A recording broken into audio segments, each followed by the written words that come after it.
This video is brought to you by Full Sail University. So, there is this game called Monument Valley that you may have seen in the #1 paid app slot in the App Store this week, and you're probably wondering, well maybe you're not wondering, but I'm going to tell you anyway, what is Monument Valley? The answer is that it's a really good video game.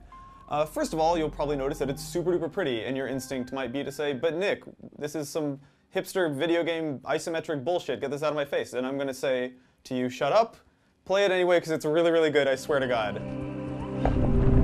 So the thing people keep saying about Monument Valley is that it's very clearly MC Escher inspired. It's these sort of staircases that lead into themselves and this isometric perspective. And there's actually another game for the PSP, I think, called Echochrome that sort of played with this too, this whole perspective affecting puzzles.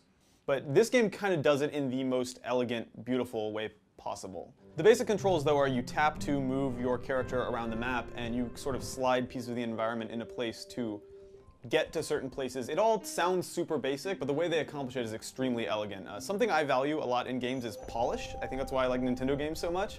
And this game is sort of that obsessive Nintendo level of polish just in a nutshell. Like it feels so done. Everything fits together so nicely that you actually start to forget, or at least I did, that some of the stuff that's happening on screen isn't physically possible and doesn't make spatial sense. I guess it's worth pointing out that it's also a really short game. I think it took me like 90 minutes, if that, to get through all 10 of its tiny chapters, but there's also not a second wasted. Like it feels like a game that really respects your time. Each chapter is totally unique and plays with another idea, and every button you step on in the game does something different and something surprising. It's a game I found myself smiling a lot while I was playing it, which is a pretty good sign.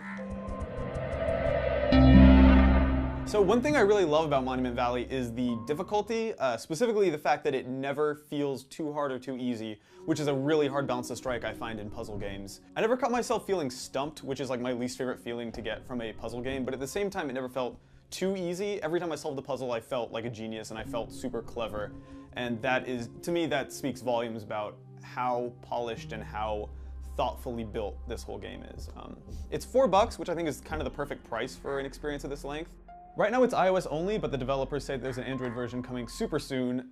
For $4 you get the iPhone and iPad versions because it's a universal app, and I think $4 is exactly the right price for something like this. From start to finish, it was just super duper pleasant and made me feel good all the way through, and like $4 is a pittance for a game this well made and this thoughtful. It actually makes me feel great to see a game like this at the top of the App Store.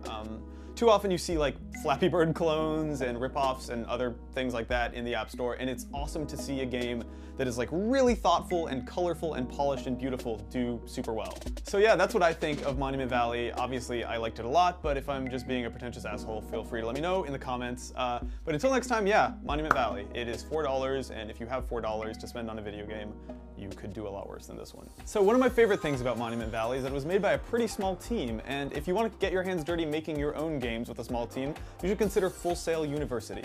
Whether you're interested in programming, art and animation, story creation, or even producing games, there's a game degree program at Full Sail to fit your needs. Full Sail's campus is equipped with professional level game studios and labs where you can work with teams of your peers to create a playable game from start to finish. Plus, through Full Sail's Project Launchbox program, students receive a MacBook Pro preloaded with industry software. If you're looking for an online program, Full Sail's Game Art and Game Design bachelor's degree programs utilize Full Sail's immersive education platform, giving you the ability to earn your degree from anywhere in the world. Full Sail grads have worked on such titles as Red Dead Redemption, the Call of Duty series, and much more. Visit fullsail.edu/rev3games to learn more.